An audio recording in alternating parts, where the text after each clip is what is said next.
53 y en las próximas reuniones, quizás por 4 o 5 reuniones, vamos a estar estudiando este capítulo 53. Así que les recomiendo que lo vayan leyendo con detenimiento. Este capítulo, hermanos, es un capítulo que anticipa a la vida del Señor Jesucristo, su ministerio público, anticipa su muerte y su resurrección, y todo lo hace Isaías con abundantes detalles. Lo más importante, hermanos, que quiero que usted pueda tener en su mente, es que todo lo que vamos a estudiar aquí fue anunciado a unos 700 años antes de que el Señor Jesucristo estuviera allí en el pesebre en Belén. Entonces, 700 años antes, Isaías nos dio una cantidad de detalles que vamos a encontrar aquí en este capítulo 53. Esta noche vamos a estudiar 2 versículos nada más, y en uno de ellos está el título de nuestro mensaje de hoy, que es ¿quién ha creído a nuestro anuncio? Eso es lo que vamos a hablar en esta noche. ¿Quién ha creído a nuestro anuncio? Dice entonces Isaías 53, verso 1, ¿quién ha creído a nuestro anuncio? ¿Y sobre quién se ha manifestado el brazo de Jehová? Subirá cual renuevo delante de él, y como raíz de tierra seca. No hay parecer en él ni hermosura. Le veremos más sin atractivo para que le deseemos. Como les dije, este capítulo nos presenta el testimonio anticipado de lo que fue el ministerio, la muerte y la resurrección de nuestro Señor Jesucristo. Como usted lo puede notar, todo comienza con una pregunta: ¿quién ha creído a nuestro anuncio? Esa palabra anuncio se refiere al mensaje que fue proclamado. Lo que proclamaron, lo que predicaron los profetas y luego predicaron los apóstoles. En ese sentido hace la pregunta Isaías: ¿quién ha creído al anuncio, a la predicación, a lo que han oído? Y usted recuerda que Pablo le dijo a los romanos que la fe viene por el oír, y el oír la palabra de Dios. Entonces la pregunta es: ¿quién ha creído a ese anuncio? ¿Quién ha creído a esa predicación, a esa proclamación que hicieron los antiguos profetas y después los apóstoles? Los profetas, hermanos, sufrieron en sus días lo que podríamos llamar el reino de la incredulidad. Cuando leemos el profeta Jeremías, uno de los grandes predicadores, fiel predicador, con un mensaje contundente, con un compromiso en su prédica, sin embargo no tuvo seguidores. No había una multitud siguiéndole, escuchándole. En sus días el pueblo mostró una rebeldía, una oposición a su ministerio y a la palabra de Dios, y terminaron en cautiverio, en la esclavitud de Babilonia, porque no escucharon a sus predicadores, no siguieron el consejo de los mensajeros de Dios. Y en esos días, hermanos, la palabra no era oído, reinaba la incredulidad. La gente no tenía un apetito por la palabra de Dios, no tenía deseos para seguir la palabra de Dios. La gente manifestaba un rechazo por la palabra de Dios. Y entonces dice Isaías: ¿quién ha creído a nuestro anuncio?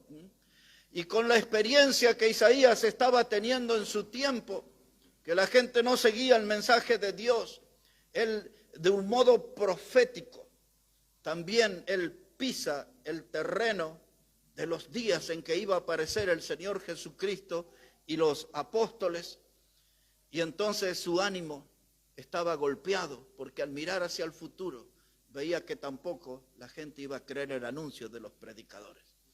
Jesús se lamentó sobre Jerusalén diciendo que matas a los profetas. Ese era el trato que tenían hacia los predicadores. El mismo Jesús, como profeta y predicador en su tiempo, les dijo: cuántas veces quise reunirlos como la gallina reúne a sus polluelos, pero no querían creer en el anuncio. Jesús levantó su voz diciendo: el reino de los cielos está entre vosotros, arrepentíos y creed en el evangelio. Pero la gente no creía en el anuncio. Y eso que ese ministerio del Señor fue respaldado con milagros, con señales y con prodigio, porque el versículo 1, después de la pregunta ¿quién ha creído a nuestro anuncio?, dice también: y sobre quién se ha manifestado el brazo de Jehová.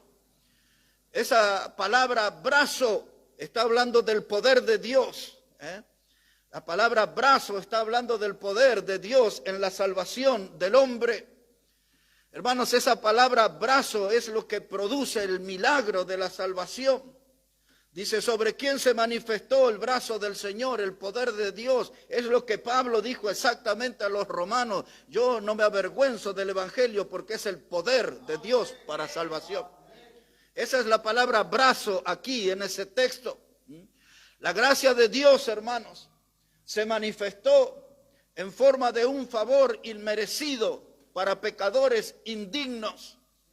Y Dios respaldó a sus predicadores, los profetas, los apóstoles y al mismo Señor Jesucristo con su brazo, con su poder manifestado, el milagro, señales y prodigios. Ese era como un condimento extra en la predicación. Los milagros, las señales y prodigios que hicieron los apóstoles, los profetas y el mismo Señor. Eso era lo que hacía el mensaje auténtico, que era un mensaje que venía de Dios, que era un mensaje celestial, que era el mensaje donde estaba incorporado el poder de Dios. Pero la gente estaba ahí más atraída por los milagros, las señales y los prodigios, pero no creían en el anuncio, no procedían al arrepentimiento de sus pecados. Eran grupos pequeños los que se arrepentían. Y si vemos en lo que es toda la población, aún en Pentecostés, los primeros 3,000 que se convirtieron, no era la mayoría de la población. Era un grupo pequeño comparado con toda la población. Los profetas hicieron grandes milagros. Elías, Eliseo, cada uno de ellos ha hecho su milagro para respaldar su mensaje, su predicación, para autenticar que lo que ellos hablaban era algo que venía de Dios, era palabra de Dios. Vamos a observar un poquito, no salga de aquí, de este capítulo, tenga aquí y mantenga su dedo ahí, y acompáñeme por un momento a Hechos de los Apóstoles, el capítulo 2. Hechos de los Apóstoles, el capítulo 2. Y en esa prédica de Pentecostés, Pedro y los otros hicieron énfasis en lo que el Señor Jesús hizo para respaldar su predicación. Mire cómo dice ahí la palabra, Hechos de los Apóstoles, el capítulo 2 y el versículo 22. Dice la palabra: varones israelitas, oíd estas palabras. Jesús Nazareno, varón aprobado por Dios entre vosotros, con las maravillas, prodigios y señales que Dios hizo entre vosotros por medio de él, y como vosotros mismos sabéis. Y ahí después explica cómo lo prendieron y cómo lo mataron. Pero detrás de la gran predicación del Señor Jesús, dice Pedro y los otros, dice, fue hecha con maravillas, con prodigios y con señales. Y vimos todos los milagros, la multiplicación de los peces, de los panes. Le hemos visto al Señor resucitar muertos, Lázaro, el hijo de la viuda de Naín. Le hemos visto caminar sobre las aguas, toda clase de milagros, señales y prodigios, y una gran predicación, pero las multitudes no creían. Apenas un grupo de 12 le siguió, en otra etapa un grupo de 70, Y luego cuando él muere encontramos un grupo de 120 allí en Hechos capítulo 1. Muchos se acercaron por curiosidad, por ver los milagros, pero no creyeron en el mensaje de la salvación. Y es la pregunta que plantea Isaías: ¿quién ha creído a nuestro anuncio? ¿Quién ha creído a nuestro anuncio? Dice, ¿y sobre quién se ha manifestado el brazo del Señor? Y ahora los apóstoles también mostraron eso. Observen, no voy a leer todos los textos, pero a modo de ilustración, aquí muy cerca en Hechos capítulo 4, versículo 29. Ahí esto es parte de una oración. Pedro había sido ahí liberado. Y dice Hechos 4, verso 29. Reitero, esto es parte de la oración que hicieron allí. Y dice, y ahora, Señor, mira sus amenazas y concede a tus siervos que con todo denuedo hablen tu palabra, mientras extiendes tu mano para que se hagan sanidades y señales y prodigios mediante el nombre de tu santo Hijo Jesús. Entonces aquí en esa oración están pidiendo poder para que hablen con denuedo, con eficacia el mensaje, es decir, que produzca fruto, que produzca resultados espirituales. Y en esa oración ahí está incluida que la mano, el brazo del Señor, mientras se extiende tu mano, el brazo del Señor. Y note otra vez las palabras que dice, sanidades, señales, prodigios. Aquí hay un grupo de personas sobre los cuales se manifestó el brazo del Señor, el poder de Dios. Y estos hombres no solo predicaban la palabra, sino que su ministerio fue respaldado con milagros, con señales y prodigios.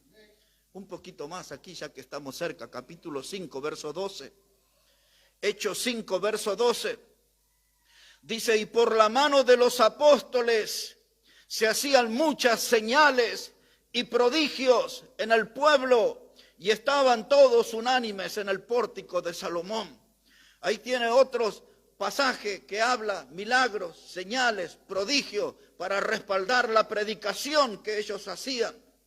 El brazo del Señor se manifestó en ese ministerio de los apóstoles. Les voy a llevar un poquito más adelante a 2 de Corintios, capítulo 12, versículo 12. Como dije, esto es a modo de ilustración para entender de qué hablaba Isaías cuando hablaba sobre el brazo del Señor. Aquí dice la Biblia, 2 de Corintios, el capítulo 12 y el versículo 12. Dice la palabra, Pablo estaba hablando que él era el más pequeño de los apóstoles, ¿no? Pero dice él en el verso 12, y con todo, las señales de apóstol han sido hechas entre vosotros en toda paciencia por señales, prodigios y milagros. Estos no son todos los textos que habla acerca de esto. Otra vez, a modo de ilustración estoy citando. La predicación era buena. Eran buenas noticias, daban el mensaje del Evangelio y ese mensaje era respaldado, autenticado por estos hombres que podían hacer milagros, señales y prodigios, como hicieron los profetas, como hizo nuestro Señor Jesucristo, como lo hicieron estos apóstoles. ¿Sobre quién se manifestó el brazo del Señor? Aquí están los hombres. Y a pesar de todo eso, la pregunta de Isaías fue resonando por los siglos. ¿Quién ha creído a nuestro anuncio? Y hasta nos instalamos en nuestros días. Y nosotros no andamos haciendo a milagros, señales y prodigios tan visibles y notorios como estos. El milagro más maravilloso que podemos ver es el de la salvación eterna, cuando pecadores vienen a Cristo y se arrepienten y son salvos por Cristo. Y ese es un milagro maravilloso. Pero no andamos haciendo esta clase de milagros tan visibles. La gente tampoco cree en nuestro anuncio. La gente no cree en el anuncio. Cuando hablamos de la salvación eterna, de la muerte de Cristo en el lugar del pecador, cuando hablamos de una gloria eterna que le espera a los que son arrepentidos, la gente no cree a la voz de nuestro anuncio. Dice Isaías, ¿quién ha creído a nuestro anuncio? Volvemos a Isaías 53. Volvemos allí y ahora nos instalamos en el versículo 2.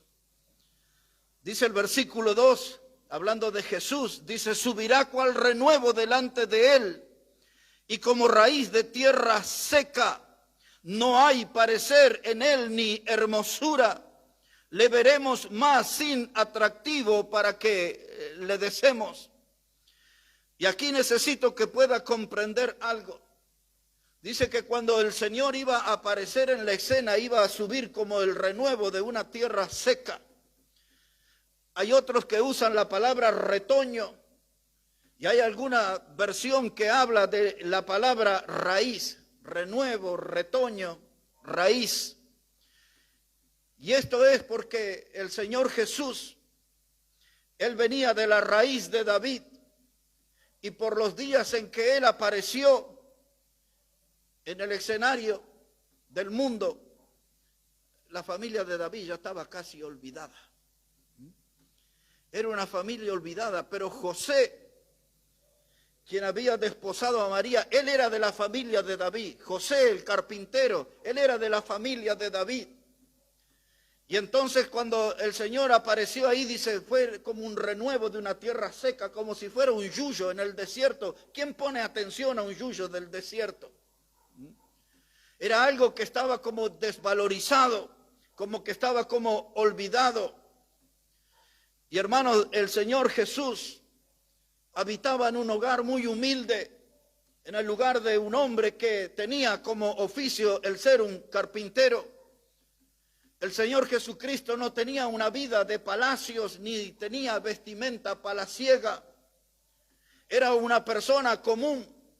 La Biblia dice que Él vino y no dejó de ser como Dios y vino aquí entre nosotros a vivir como siervo. Y en esa condición de siervo estuvo dispuesto a ir hasta la muerte y muerte de cruz. Pero pensando en la familia donde estaba Jesús, la de José, era una familia común, era una familia humilde en lo económico. La familia de José no era una familia influyente en la sociedad. La familia de José no era una familia que era reconocida en la sociedad. Y el Señor iba a venir de esa familia subiendo como el renuevo de una tierra seca. Era visto como cualquier hijo de vecino. En otras palabras, hermanos, el Señor Jesucristo a la primera vista no era un hombre que usted lo miraba y decía, qué extraordinario. Es un fuera de serie. No, Él era uno más en la población. Él era bien igual a nosotros. Él no despertaba con su presencia ningún deleite especial. Y este texto que habla que Él fue subiendo como el renuevo de una tierra seca, está hablando desde sus días, desde el pesebre de Belén, hasta aquellos primeros pasos a los 12 años cuando discutía en la puerta del templo y la gente comenzó a poner la atención por las cosas que él hablaba. Un día se perdió en aquella multitud y José y María preocupados y él estaba ahí discutiendo con los líderes religiosos. Y cuando la madre presentó su preocupación, él dijo, en los negocios de mi padre me es necesario estar. En esas cosas andaba nuestro Señor. Pero allí estaba de una raíz humilde, de una familia humilde. Y ese texto habla, fue subiendo como el renuevo, su comienzo fue humilde, nació en un pesebre, en un lugar para animales, allí nació nuestro Señor. Y dice ahí la palabra de Dios, dice, no hay parecer en él ni hermosura. Y ahí el texto cuando salta está hablando de su obra en la cruz. Cuando usted lo miraba a él en la cruz, muriendo en el lugar de los pecadores, no había en él parecer ni hermosura. Su aspecto físico no era el del ser humano, porque era un cuerpo totalmente lastimado, un cuerpo totalmente malherido, destrozado. Y dice, y usted lo mira ahí, no hay poder en él, no hay parecer, no hay hermosura. No era bello un cuerpo en la cruz, destrozado, hecho pedazos literalmente. Y ustedes ya han oído aquí prédicas del látigo de los romanos y todos los surcos que abrió en su cuerpo y ese cuerpo sangrante que ya un día antes había empezado a sangrar en el huerto de Getsemaní, cuando estaba orando y cuando estaba en agonía, y ahí todo estaba ya desde el día anterior, su cuerpo empapado en un sudor sangriento. Ahí empezó. Y ahora lo mira ahí en la cruz. Dice, no hay en él poder ni hermosura. Y ahí abrimos un paréntesis. Porque este texto, o esta parte del texto, está conectado con el final del capítulo anterior de Isaías. Mire cómo dice Isaías 52, versículo 13. Isaías 52 y versículo 13. Dice la palabra, he aquí mi siervo. Cristo es el siervo en el pasaje. Dice, he aquí mi siervo será prosperado, será engrandecido y exaltado, y será puesto muy en alto. Cómo se asombraron de ti muchos, de tal manera fue desfigurado de los hombres su parecer y su hermosura más que la de los hijos de los hombres. Y así asombrará él a muchas naciones. Los reyes cerrarán ante él la boca, porque verán lo que nunca les fue contado y entenderán lo que jamás habían oído. Ponemos la atención en el verso 13. Dice, he aquí mi siervo será prosperado, engrandecido, exaltado. Eso es lo que en el Nuevo Testamento encontramos en Filipenses, el capítulo 2, versículo 5 en adelante, cuando dice la palabra de Dios, hermano, que Dios lo exaltó hasta lo sumo, dice Filipenses, y le dio un nombre que es sobre todo nombre. Todo lo que leemos en el Nuevo Testamento, aquí ya estaba escrito. Mi siervo será prosperado, engrandecido, exaltado, en palabras neotestamentarias. Dios lo exaltó hasta lo sumo y le dio un nombre que es sobre todo nombre, para que en el nombre del Señor Jesús se doble toda rodilla y toda lengua confiese que Él es el Señor. Muchos de ustedes están descubriendo esto ahora en el Antiguo Testamento, ¿no? Pero ahí está la profecía del Señor, exacta, perfecta. Dice ahí Isaías, capítulo 52, versículo 13. Mire cómo termina el texto. Dice, y será puesto muy en alto. Y nos preguntamos hoy, ¿dónde está Jesús? Más allá de que Él vive en nosotros, la Biblia enseña que Él está sentado a la diestra del Padre como nuestro intercesor. Será puesto bien en alto.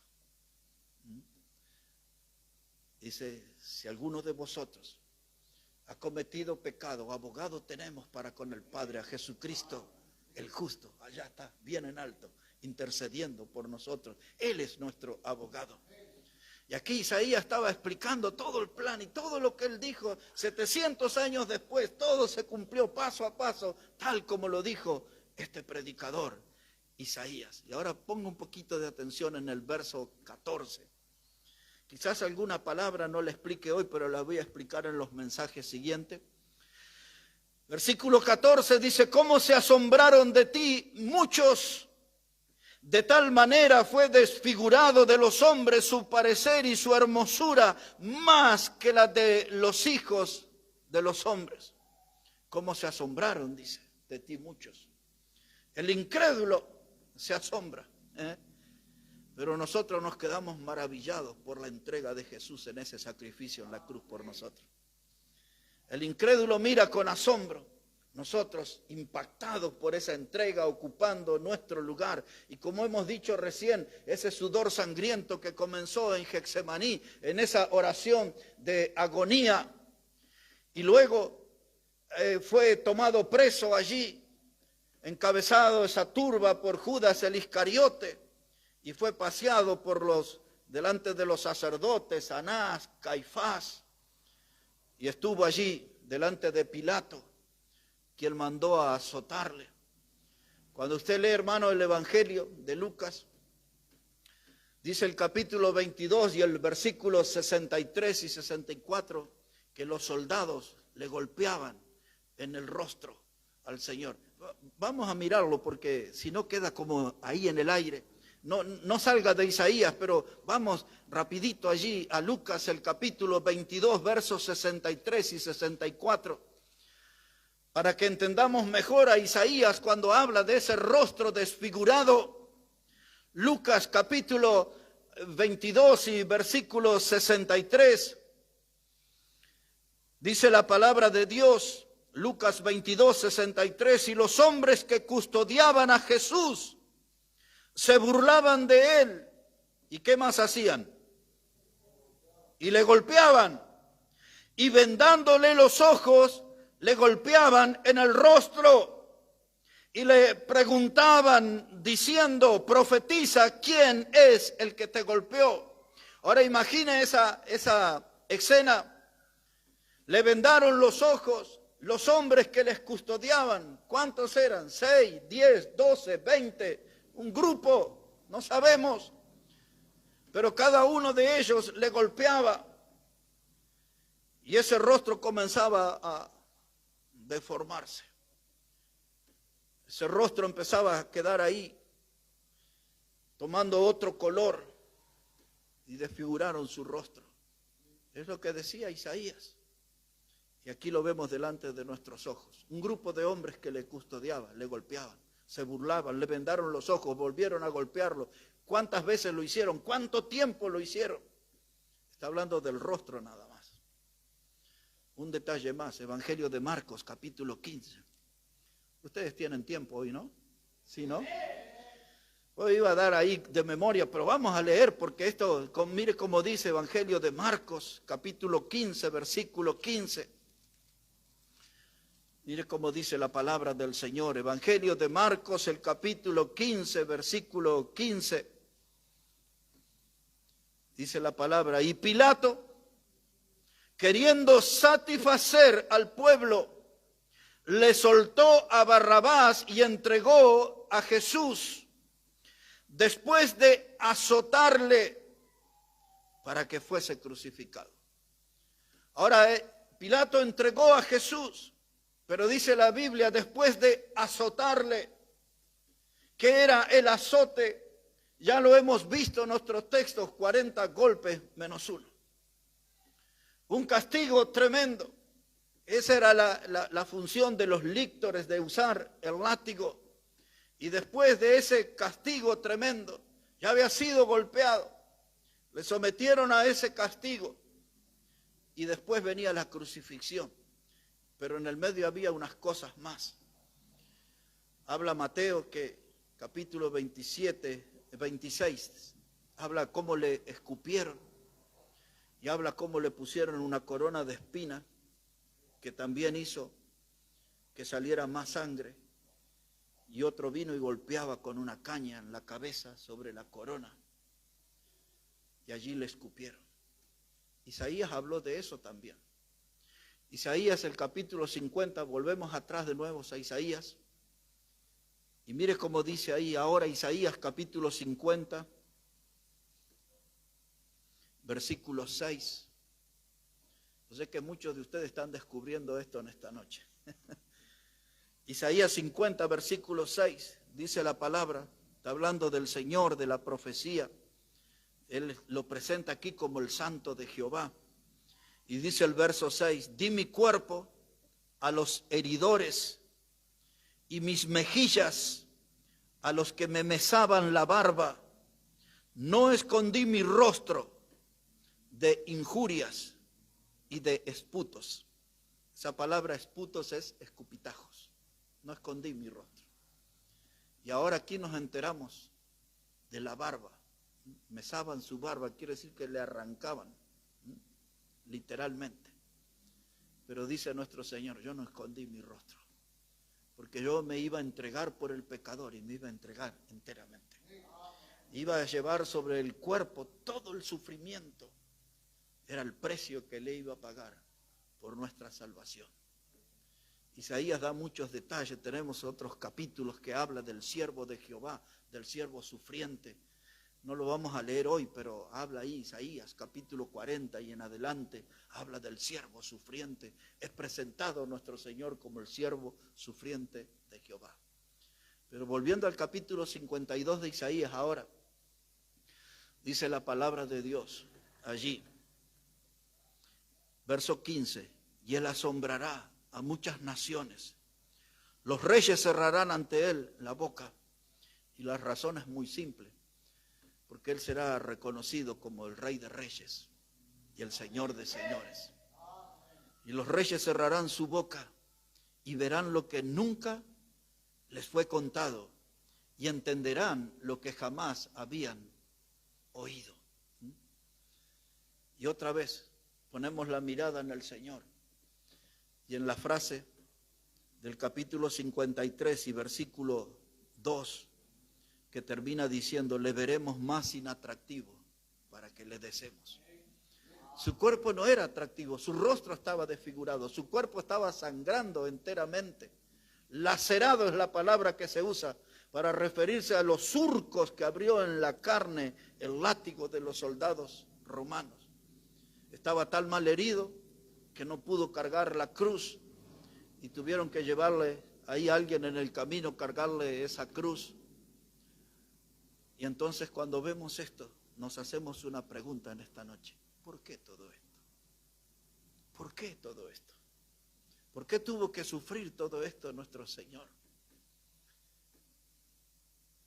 Y con rapidez le voy a dar la respuesta en el capítulo 53 y versículo 12. Ahí está gran parte de la respuesta del por qué. Isaías 53, verso 12.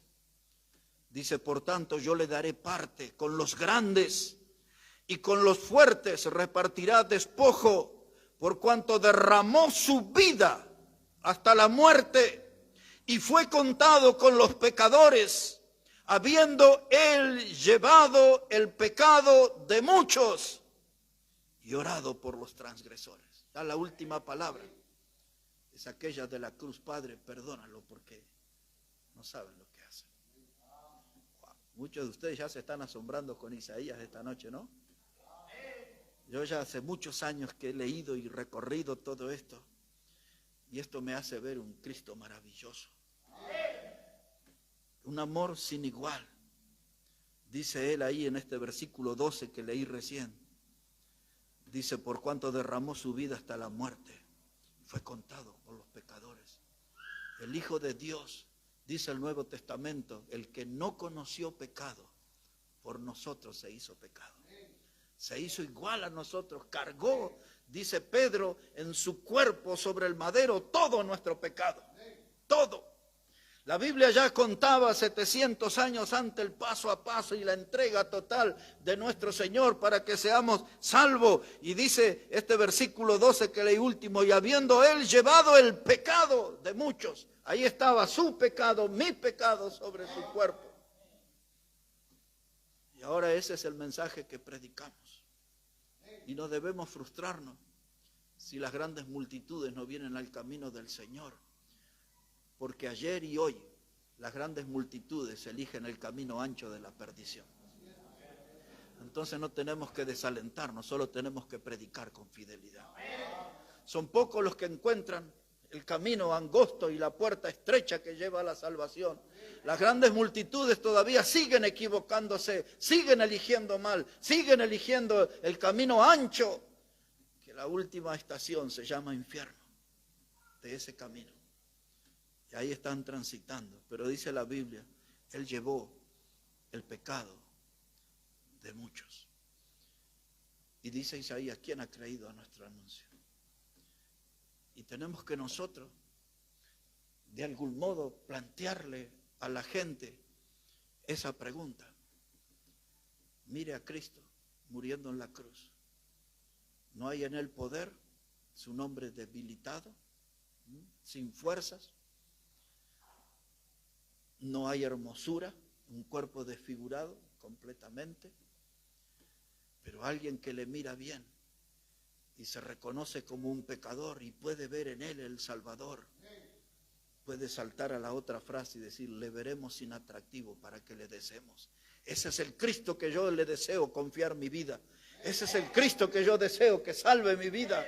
Ese es el Cristo que yo entiendo que me puede salvar y salvar eternamente. Es cierto, no hay en él parecer, no hay hermosura al contemplarlo en la cruz. Lo estoy viendo sin atractivo, pero lo deseo que él sea el Salvador de mi vida. Nosotros sí hemos creído al anuncio. Nosotros hemos creído las buenas noticias de que Cristo salva y salva eternamente. El apóstol Pedro en su primera carta en el capítulo 1, él habla, dice, rociados con la sangre de Cristo. Esa palabra rociado da la idea de una sangre que puede salpicar. Yo digo solamente una gota de esa sangre que Cristo vertió en la cruz y toca nuestra vida, nos limpia de todo pecado y nos da una salvación que es eterna. Y terminamos recordando cuando Juan el apóstol escribió en su evangelio y en el capítulo 1 y en el versículo 29, está hablando ahí Juan el Bautista y dice que Jesús venía y él dijo, él es el Cordero de Dios que quita el pecado del mundo. Y aquel que ve a Cristo de esa manera como el Cordero de Dios que quita el pecado del mundo, ese ha creído en el anuncio. Ese ha creído en el anuncio. En el anuncio de los profetas, de los apóstoles, en el anuncio del mismo Señor, que él dijo que venía para dar su vida por muchos. Él dijo que venía para salvar lo que se había perdido. Él dio el anuncio y esa es nuestra misión. Alguien escuchará este mensaje, más allá de los que estamos reunidos en este lugar, en el tiempo, en algún lugar alguien escuchará y tiene que comprender que este mensaje le llama a creer en el anuncio. En el anuncio del Evangelio, en el anuncio del perdón de los pecados, en el anuncio de la salvación eterna, en el anuncio de esa sangre preciosa que nos puede asegurar una vida eterna. La pregunta de Isaías pasa en el tiempo. Dice, ¿quién ha creído en la voz de nuestro anuncio? Hermano, no son las grandes multitudes que siguen ese anuncio, pero nosotros tenemos que hacerlo con insistencia y predicar y predicar y predicar el mensaje del Evangelio, porque aunque sean pocos, una manada pequeña, un rebaño pequeño, son pocos los que encuentran el camino angosto y la puerta estrecha que lleva a la salvación eterna. ¿Quién ha creído a nuestro anuncio? Dice Isaías. Nosotros los que estamos aquí. Y por fe entendemos que muchos otros van a creer en ese anuncio. Vamos a orar al Señor y ya en estos próximos, mañana y otras reuniones vamos a avanzar con los otros versículos de Isaías capítulo 53, que nos muestra al siervo sufriente de Dios, a nuestro Señor Cristo, muriendo por nuestros pecados, resucitándonos y ofreciendo esa salvación que es eterna, con total claridad. Padre, gracias te damos en esta hora por tu palabra. Y pedimos, Dios, ese aliento de lo alto y poder de lo alto para seguir dando este anuncio con denuedo. Este anuncio que dice que solo Cristo salva. El anuncio que dice que no hay otro nombre bajo el cielo dado a los hombres en que podamos ser salvos.